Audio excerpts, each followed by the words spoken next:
Praise the Lord. இன்றுள்ள கர்த்தருடைய வார்த்தை சங்கீதம் 47:1 சகல ஜனங்களே கைகொட்டி தேவனுக்கு முன்பாக கம்பீர சத்தமாய் ஆர்ப்பரியுங்கள்.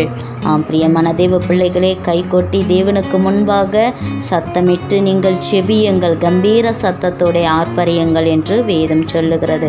அது மாத்திரமல்ல, உங்கள் கைகளை பரிசுத்த ஸ்தலத்திற்கு நேராக எடுத்து கர்த்தரை ஸ்தோத்திரியுங்கள் என்றும் வேதம் சொல்லுகிறது. பாருங்க, இங்கு 2 சாமுவேல் 6:21 தாவீது பாருங்க எப்படி துதிக்கிறார் என்று. கர்த்தருடைய சமூகத்திற்கு முன்பாக ஆடி பாடி நான் துதிக்கிறேன், தேவனை துதிக்கிறேன் என்று. பாருங்க, மற்றவர்கள் அவர்களை எப்படி பேசினாலும் அதை குறித்து கவலைப்படாமல் கர்த்தருடைய சமூகத்திற்கு முன்பாக ஆடி பாடி துதித்து கர்த்தரை மகிமைப்படுத்துகிறார். இன்று நீங்கள் தேவனை மகிமைப்படுத்தி துதியுங்கள். கர்த்தர் உங்களை ஆசீர்வதிப்பார். ஆமென். God bless.